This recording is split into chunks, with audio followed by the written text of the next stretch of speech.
Chapter 4 में pharmaceutics first में chapter 4 start करने जा रही हूँ आज। इसमें हम लोग पढ़ेंगे साइज सेपरेशन। साइज सेपरेशन इसके लगभग आपके बनेंगे, इसके 4 वीडियो में ये चैप्टर आपका पूरा फिनिश हो जाएगा। और आज हम पहली वीडियो आपको पढ़ा करके इसके असाइनमेंट के क्वेश्चन दे देंगे और इसके क्वेश्चन आप करके ERP पे अपलोड कर दीजिएगा। ये आपकी 27th की वीडियो है, 27 ऑफ मई का होमवर्क है आपका। तो ये सिलेबस सबसे पहले देख लेते हैं, इसमें हमें क्या क्या पढ़ना है। इसमें हमें पढ़ना है साइज़ सेपरेशन क्या होता है। इसके पहले वाले चैप्टर में हमने साइज़ रिडक्शन पढ़ा था, अब हमको साइज़ सेपरेशन पढ़ना है। साइज़ सेपरेशन क्या होता है, ठीक है। जब हमने साइज़ को छोटे छोटे पार्ट्स में डिवाइड कर दिया तो वो था साइज़ रिडक्शन। और अब उन छोटे छोटे पार्ट्स को, मतलब जो छोटे छोटे पार्ट्स उनको सेम साइज़ के पार्टिकल्स को एक तरफ सेपरेट करना इज़ कॉल्ड साइज़ सेपरेशन। तो साइज़ सेपरेशन में हमें पढ़ना है कि साइज़ सेपरेशन होता क्या है। दूसरी चीज़ है कि शिफ्टिंग या सीविंग के द्वारा साइज़ सेपरेशन कैसे करते हैं। सीविंग का मतलब होता है चलनी। तो सीविंग के द्वारा साइज़ सेपरेशन कैसे करते हैं। फिर तीसरा है official standard for powder. Powder के कितने टाइप्स होते हैं, जो पाउडर आपका साइज़ रिडक्शन के बाद जो पाउडर बनता है उसके कितने टाइप्स होते हैं, ठीक है। उसके बाद आपका नेक्स्ट है topic sedimentation methods of size separation. Size separation के बहुत सारे मेथड्स हैं, वो कौन कौन से हैं। और फिर एक सेपरेटर होता है, मशीन होती है साइक्लोन सेपरेटर। तो साइक्लोन सेपरेटर का क्या कंस्ट्रक्शन है, how it construct and how it worked. तो इसका कंस्ट्रक्शन और इसका वर्किंग हमको पढ़ना है। तो ये आपका सिलेबस है, जिसमें से 2 टॉपिक या साइज सेपरेशन क्या होता है और साइज सेपरेशन बाय शिफ्टिंग और सीविंग, ये हम आज की वीडियो में कवर करेंगे। और नेक्स्ट वीडियो में हम साइक्लोन सेपरेटर के बारे में बताएंगे और ऑफिशियल स्टैंडर्ड फॉर पाउडर के बारे में बताएंगे। ये इंपॉर्टेंट टॉपिक है आपका साइक्लोन सेपरेटर इस चैप्टर का। और फिर नेक्स्ट लास्ट वीडियो में हम सेडिमेंटेशन मेथड के बारे में आपको बता देंगे। मतलब 3 वीडियोज़ में आपका ये चैप्टर ख़त्म हो जाएगा। तो आज पहली वीडियो मैं इसकी डालने जा रही हूँ आपके ERP पे, आप लोग देखिएगा। इसके अलावा इसमें मैंने क्वेश्चंस दे रखे हैं जो प्रीवियस ईयर में पूछे गए हैं कि discuss the different methods of size separation, explain working and construction of cyclone separator, discuss official standard for powder, right a note on cyclone separator, discuss the different methods of size separation. ये ज़्यादातर question आपके last 2 से 3 साल के हैं जो कि पूछे गए हैं। तो पहले देख लेते हैं कि साइज सेपरेशन होता क्या है।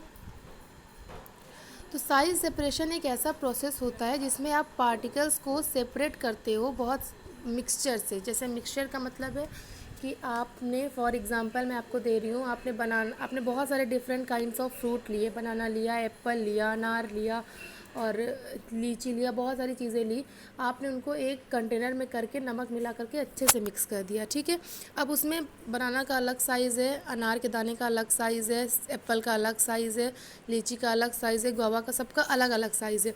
तो वो एक मिक्सचर हो गया आपका किसका, फ्रूट्स का मिक्सचर हो गया, जिसमें बहुत तरह के फ्रूट के पार्टिकल्स मिक्स है। अब आप क्या करोगे, साइज सेपरेशन का मतलब क्या हुआ कि आपने एक तरह के पार्टिकल्स को एक साइड कर लिया। जैसे आपने सारे अनार के दाने बीन के एक में कर लिया, सारे केले के पीसेस बीन के एक में कर लिया, सारे गुआवा के पीसेस बीन के एक में कर लिया। मतलब सेम साइज़ के पार्टिकल आपने अलग अलग कर लिया। तो ये आपका क्या है, ये आपका है साइज़ सेपरेशन। मतलब आपने किसी भी मिक्सचर से जिसमें बहुत सारे पाउडर के पार्टिकल्स अलग अलग साइज़ के मिक्स हैं, उन सारे पार्टिकल्स को आपने सेपरेट कर लिया डिज़ायर्ड साइज़ के, जितने जितने आपको चाहिए, जिस साइज़ में डिज़ायर्ड है उस साइज़ में आपने उसको सेपरेट कर लिया। तो ये पूरा प्रोसीजर क्या कहलाता है, साइज़ सेपरेशन।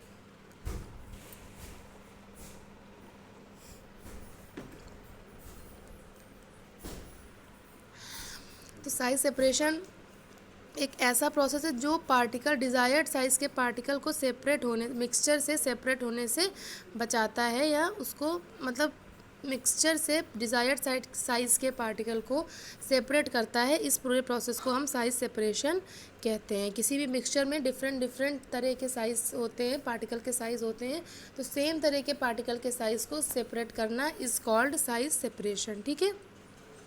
साइज सेपरेशन को किस नाम से जानते हैं, साइज सेपरेशन को आप सीविंग के नाम से भी जानते हो। सीविंग का मतलब होता है चलनी, शिफ्टिंग मतलब शिफ्ट करना, और चलनी का मतलब वो यहाँ पे चालना, ठीक है। मतलब आप जब चालते हो, जैसे आटे को आप चालते हो तो आटे के जो छोटे छोटे पार्टिकल हैं वो नीचे गिर जाते हैं, और जो ऊपर रह जाता है जिसको हम चोकर कहते हैं वो चलनी के ऊपर रह जाता है, उनके सारे पार्टिकल के साइज सेम रहते हैं।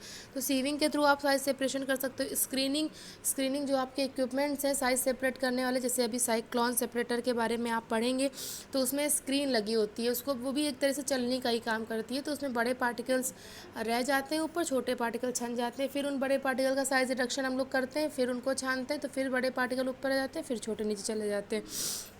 तो इसको हम साइज सेपरेशन को सीविंग, शिफ्टिंग और स्क्रीनिंग के नाम से भी जानते हैं।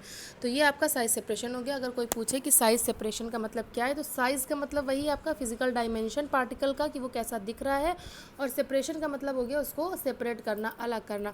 तो साइज सेपरेशन एक ऐसा प्रोसेस है जिसमें आप पार्टिकल्स को, डिज़ायर्ड साइज़ के पार्टिकल को सेपरेट करते हो फ्रॉम द मिक्सचर, किसी भी मिक्सचर से, ठीक है।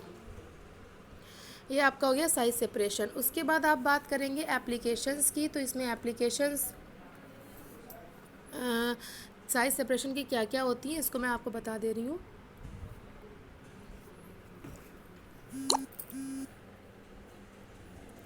साइज सेपरेशन की जो एप्लीकेशन होती हैं वो, पहला आपका एप्लीकेशन है to prepare granules of desired size to ensure good flow ability.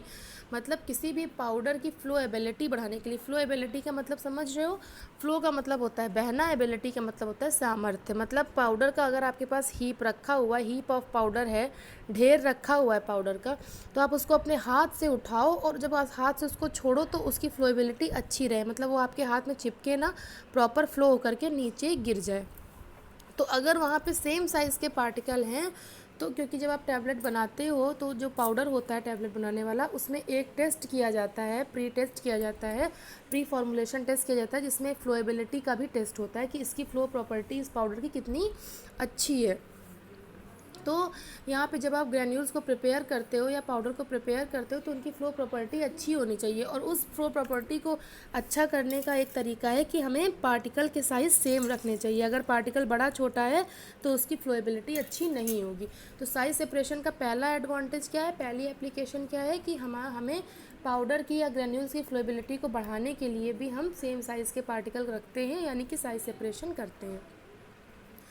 दूसरा आपका है टू सेपरेट अनडिज़ायरेबल पार्टिकल्स। आपके जो अनडिज़ायर्ड साइज़ के पार्टिकल हैं, जो आपको नहीं चाहिए, बड़े बड़े पार्टिकल हैं, आपको छोटे चाहिए मान के चलिए, या कभी कभी आपको बड़े चाहिए और छोटे नहीं चाहिए, तो कुल मिला के जो अनडिज़ायर्ड है, जो पार्टिकल्स आपको नहीं चाहिए, जब आप उनको छान लोगे, चलनी से अलग कर लोगे, तो आपको अनडिज़ायर्ड पार्टिकल्स आपके अलग हो जाएंगे, आप उनको सेपरेट आसानी से कर सकते हो, ठीक है। थर्ड है आपका to measure particle size and size distribution. अगर आपके पार्टिकल साइज़ सेम है तो आप पार्टिकल साइज़ का मेज़रमेंट, उनका नाप अच्छे से ले सकते हो, कितने नैनोमीटर का वो पार्टिकल है, कितने mm का वो पार्टिकल है, ठीक है। नेक्स्ट है आपका to get uniform doses form. Uniform doses form का मतलब है जो भी आप डोजेस फॉर्म प्रिपेयर कर रहे हो, चाहे वो आपकी सिरप हो, आपकी कैप्सूल हो, आपका टैबलेट हो, कुछ भी हो, तो अगर आपको सेम मतलब यूनिफॉर्म डोजेस फॉर्म चाहिए, सेम डोजेस फॉर्म चाहिए, तो वहाँ पे आपके पार्टिकल का साइज़ भी सेम होना चाहिए। अगर पार्टिकल का साइज़ ऊपर नीचे है, कम ज़्यादा है, तो आपकी जो डोजेस फॉर्म बन के तैयार होगी, टैबलेट बन के तैयार होगी, वो यूनिफॉर्म नहीं होगी, ठीक है। तो यूनिफॉर्म डोजेस फॉर्म को ऑब्टेन करने के लिए भी हमें साइज़ सेपरेशन करना पड़ता है। नेक्स्ट है आपका during filling of capsule the particle must be uniform weight and doses. जब आप कैप्सूल की फिलिंग करते हो, कैप्सूल को जब भी आप, जो कैप्सूल के ऊपर दो अलग अलग कलर की लगी होती है उसकी बॉडी, जब उनको आप सेपरेट करो तो देखो उसके अंदर एक पाउडर भरा होता है। तो उस पाउडर का अगर सेम साइज़ नहीं है, सेम पार्टिकल साइज़ नहीं है, तो कैप्सूल हमारी ऊपर से उठी उठी सी दिखेगी, अच्छी नहीं दिखेगी, उसका अपीयरेंस अच्छा नहीं जाएगा। तो जब भी कैप्सूल की फिलिंग आपको करनी होती है पाउडर से या ग्रैन्यूल से, तो उस समय आपको साइज़ सेपरेशन की ज़रूरत पड़ती है। आप सेम साइज़ के पाउडर को ही कैप्सूल में फिल कर सकते हो। तो ये आपकी साइज़ सेपरेशन क्या होता है और साइज़ सेपरेशन की कौन कौन सी एप्लीकेशन है उनके बारे में आपने पढ़ा। अब आपका नेक्स्ट टॉपिक है discuss the different method of size separation. किन किन मेथड से आप साइज सेपरेशन कर सकते हो। तो पहला आपका मेथड है साइज सेपरेशन बाय शिफ्टिंग और सीविंग, मतलब शिफ्टिंग या सीविंग से चाल करके आप साइज सेपरेशन कर सकते हो। उसमें भी दो मेथड होते हैं, या तो आप हाथ से चलनी लेकर चालो और या तो आप मशीन में सीव लगी होती है उससे चालो। तो कुल मिला के पहला मेथड क्या है, कैसे साइज सेपरेशन हो सकता है, शिफ्टिंग से या सीविंग से, ठीक है। दूसरा मेथड क्या है आपका, size separation by sedimentation. Sedimentation का मतलब होता है नीचे सेटल डाउन होना। तो जब पार्टिकल आपके नीचे सेटल डाउन हो जाएंगे तब भी आप साइज़ को सेपरेट कर सकते हो, ठीक है। इसको हम वेट सीविंग के नाम से जानते हैं। लिक्विड में पार्टिकल नीचे सेटल डाउन होते हैं तब आप उसको सेपरेट कर सकते हो, तो इसको हम वेट सीविंग के नाम से जानते हैं। थर्ड है आपका size separation by centrifugal force. Centrifugal force लगा करके भी आप पार्टिकल के साइज़ को सेपरेट कर सकते हो। जैसे कि जब भी आप एनिमल पे प्रैक्टिकल करोगे तो जब चूहों से ब्लड निकाला जाता है तो ब्लड से प्लाज्मा को अलग किया जाता है। ब्लड जब आप निकालोगे तो वो आपको लिक्विड दिखेगा, वो इक्वल दिखेगा, उसमें आपको ये पता ही नहीं चलेगा कि इसमें आरबीसी पड़ी है, डब्ल्यूबीसी पड़ी है, प्लाज्मा पड़ा है, सब एक जैसा दिखेगा, पूरा लाल लाल ब्लड।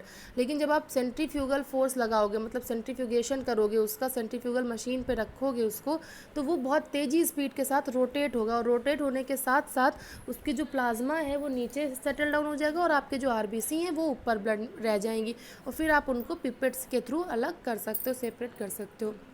तो सेंट्रीफ्यूगल फोर्स लगा करके या एक बल लगा करके भी आप साइज़ का सेपरेशन कर सकते हो। तो कौन कौन से मेथड मैंने बताया, पहला हैंड सीविंग, मतलब पहले सीविंग में भी हैंड सीविंग या मैकेनिकल सीविंग, दूसरा आपका सेडिमेंटेशन मेथड और तीसरा आपका सेंट्रीफ्यूगल फोर्स। इन तीनों मेथड्स के थ्रू आप साइज़ का सेपरेशन कर सकते हो। अब हैंड सीविंग, अब एक शिफ्टिंग या सीविंग के थ्रू कैसे कर सकते हो आप ये देख लो। तो इसमें दो मैंने बताया कौन कौन सा, एक हैंड सीविंग और एक मैकेनिकल सीविंग। तो हैंड सीविंग में क्या होता है कि इसमें आपको पाउडर को एक सीव के थ्रू पास कराना होता है। सीव मतलब चलनी। जब आप चलनी के थ्रू एक पाउडर को पास कराओगे, जैसे मैंने आटा चालने का एग्जाम्पल दिया था, तो उसमें आटे के पार्टिकल नीचे चले जाते हैं और जो कोर्स पार्टिकल, बड़े पार्टिकल होते हैं, चोकर होता है, वो ऊपर रह जाता है। तो जब आप साइज़ सेपरेशन करोगे तो उसमें आपको एक सीव की ज़रूरत पड़ेगी। सीव के थ्रू आप पाउडर को पास करा करके साइज़ सेपरेशन ऑब्टेन कर सकते हो, ठीक है। कैसे, इसका मेथड कैसे है, सबसे पहले आप मटेरियल को प्लेस करोगे सीव की एक साइड पे। सीव की साइड पे आप मटेरियल को रखोगे, सीव के ऊपर मटेरियल को रखोगे, टैप करोगे, अच्छे से उसको दबाओगे और फिर उसको शेक करोगे। जैसे जैसे आप शेक करना स्टार्ट करोगे आपके पाउडर छन छन के नीचे जाने लगेगा, ठीक है। तो कोर्स पार्टिकल फाइन पार्टिकल से अलग हो जाएंगे, ठीक। और जो हमें फाइन पार्टिकल चाहिए वो नीचे जाके कलेक्ट हो जाएंगे, उनको हम फाइनली कंटेनर में भर लेंगे और जो बड़े पार्टिकल ऊपर बचेंगे उनको हम फर्दर रिसीव्ड करेंगे, या फिर अगर हमें नहीं चाहिए तो हम उनको रिजेक्ट कर देंगे, हटा देंगे। तो ये आपका मेथड हो गया हैंड सीविंग का। अब बात कर लेते हैं मैकेनिकल सीविंग की। तो मैकेनिकल सीविंग में 3 मेथड होते हैं, एजिटेशन, ब्रशिंग और सेंट्रीफ्यूगल फोर्स। एजिटेशन क्या होता है, एजिटेशन में आप नॉर्मली आप मशीन के ऊपर या सीव के ऊपर अपना मटेरियल रख के उसको एजिटेट कराओगे, ठीक है। मशीन के थ्रू आप उसको एजिटेट कराओगे तो जो आपका मटेरियल है वो सरफेस के ऊपर चारों तरफ नाचेगा, चलनी के सरफेस के ऊपर, और नीचे छन छन के गिर जाएगा। एजिटेशन का मतलब ही होता है हिलाना। तो एजिटेशन में क्या होगा कि मटेरियल को आपने ऊपर रखा और मैकेनिकली उसको जो है सीव को नचाया गोल गोल और मटेरियल हमारा छन छन के नीचे जाने लगा। ये बहुत ही सिंपल मेथड होता है। दूसरा आपका है ब्रशिंग मेथड। ब्रशिंग मेथड में आप क्या करोगे, ब्रश का यूज़ करोगे, जैसा कि नाम से ही क्लियर हो रहा है। तो इसमें आपने सीव के ऊपर अपना मटेरियल रखा और मटेरियल रखने के बाद उसको ब्रश लिया, आपने कोई भी ब्रश लिया, जैसे नॉर्मल पेंटिंग वाला जो ब्रश होता है चौड़े मुंह का, उसको लिया और मटेरियल को आपने रोटेट करना शुरू किया। सीव के सरफेस के ऊपर मटेरियल को रोटेट करना स्टार्ट किया। तो जैसे जैसे आप मटेरियल को रोटेट करते जाओगे मटेरियल आपका छन के गिरता जाएगा। इसमें क्या डिफरेंस है, एजिटेशन में आपको सीव को हिलाना था, इसमें आपको सीव को नहीं हिलाना है, सीव अपनी जगह पे स्टेबल रहेगी। आपको ब्रश के थ्रू सिर्फ मटेरियल को, सीव के जो सतह के ऊपर मटेरियल रखा है उसको रोटेट करना है। जब आप ब्रशिंग करोगे, उसके ऊपर ब्रश अप्लाई करोगे तो मटेरियल आपका ऑटोमेटिकली छन छन के नीचे जाने लगेगा, ठीक है। ये ब्रशिंग मेथड तब यूज़ किया जाता है जब आपका जो पाउडर है वो ग्रीसी है या स्टिकी है। मतलब अगर पाउडर ग्रीसी नहीं है, चिपचिपा नहीं है, तब तो आप नॉर्मली उसको एजिटेट करके भी नीचे गिरा सकते हो। लेकिन अगर पाउडर चिपकने वाला, उसका नेचर थोड़ा सा चिपचिपाहट वाला है, तो आप उसके सीव के ऊपर रखोगे और उसको एजिटेट करोगे तो वो नीचे छनेगा ही नहीं, क्योंकि वो चिपक जाएगा सरफेस से। तो ब्रशिंग मेथड अगर आप अप्लाई करोगे तो आप उसको अपने हाथ से पूरा मटेरियल को घुमाओगे चारों तरफ सरफेस पे, तो वो जो स्टिकीनेस होगी उसका कोई फ़र्क नहीं पड़ेगा और पाउडर छन छन के आपका नीचे जाने लगेगा। तो ये आपका हो गया ब्रशिंग मेथड। नेक्स्ट है आपका सेंट्रीफ्यूगल मेथड। सेंट्रीफ्यूगल मेथड का मतलब क्या हुआ? सेंट्रीफ्यूगल मेथड का मतलब ये हुआ कि सेंट्रीफ्यूगल फोर्स अप्लाई करके, जो मैंने अभी आपको बताया, उसको अप्लाई करके आप पार्टिकल्स को सेपरेट कर सकते हो। तो सेंट्रीफ्यूगल मेथड में क्या है कि इसमें हाई स्पीड से आपका जो मशीन वो चलेगा, मतलब आपने मटेरियल को रख दिया एक सीव में या इक्विपमेंट में, आपने मटेरियल को रख दिया और एक पर्टिकुलर टाइम के लिए उसको रोटेट कर दिया, तो वो बहुत ही हाई स्पीड से वहाँ पे जो मोटर लगी है उस मशीन में वो बहुत हाई स्पीड से रोटेट होगी, साथ साथ में आपका मटेरियल भी बहुत ही हाई स्पीड से रोटेट होने लगेगा। ठीक है, तो जैसे ही आपका मटेरियल रोटेट होना स्टार्ट करेगा वहाँ पे क्या होगा कि पार्टिकल का सेपरेशन हो जाएगा और पार्टिकल जो हमें चाहिए वो ऊपर लिक्विड रह जाएगा, नीचे पार्टिकल आपका सेटल डाउन हो जाएगा। इसका एग्जांपल साइक्लोन सेपरेटर है, जो कि अभी हम नेक्स्ट वीडियो में पढ़ेंगे। ठीक है, तो ये आपके 3 मेथड हैं मैकेनिकल वाले। तो आज हमने क्या क्या पढ़ा कि साइज सेपरेशन क्या होता है, साइज सेपरेशन के 3 मेथड्स कौन कौन से होते हैं, इसकी एडवांटेज क्या है, इसकी एप्लीकेशन क्या है। मेथड इसके 3 होते हैं, एक शिफ्टिंग, दूसरा सेडिमेंटेशन, तीसरा सेंट्रीफ्यूगल फोर्स। तो जो शिफ्टिंग या सीविंग मेथड होता है इसके 2 पार्ट होते हैं, हैंड सीविंग और मैकेनिकल सीविंग। हैंड सीविंग में मैंने आपको बताया कि नॉर्मली आप सीव के ऊपर मटेरियल को रख करके उसको एजिटेट करोगे, वो सेपरेट होता जाएगा। मैकेनिकल सीविंग के 3 पार्ट होते हैं, एजिटेशन, ब्रशिंग और सेंट्रीफ्यूगल। तो एजिटेशन में आपको चलनी को मैकेनिकली चलाना पड़ेगा, हिलाना पड़ेगा, तब जाके वो गिरेगा नीचे। ब्रशिंग मेथड का क्या मतलब है? ब्रशिंग में आपको ग्रीसी पार्टिकल के ऊपर ब्रश को चलाना पड़ेगा तब वो सेपरेट होगा। और नीचे आपका लास्ट है सेंट्रीफ्यूगल फोर्स, जिसमें आपको इक्विपमेंट को चलाना पड़ेगा बहुत ही हाई स्पीड से और आपके पार्टिकल जो हैं वो सेपरेट होकर नीचे सेटल डाउन हो जाएंगे, आप उनको आसानी से सेपरेट कर सकते हो। बस इतना ही कॉन्सेप्ट है इसका। सेंट्रीफ्यूगल मेथड का एग्जाम्पल साइक्लोन सेपरेटर है, जो हम नेक्स्ट वीडियो में पढ़ेंगे। तो ये वीडियो मैं आज आपके यूट्यूब पर अपलोड करके लिंक आपको शेयर कर दूँगी। इससे रिलेटेड जो क्वेश्चन है वो भी मैं नीचे डिस्क्रिप्शन में दे दूंगी, जो लास्ट ईयर पूछे गए, और 1 लाइन के क्वेश्चन आप आंसर करके मुझे भेजिएगा। बाकी नेक्स्ट वीडियो में इसके आगे कंटिन्यू करती हूँ। Thank you class.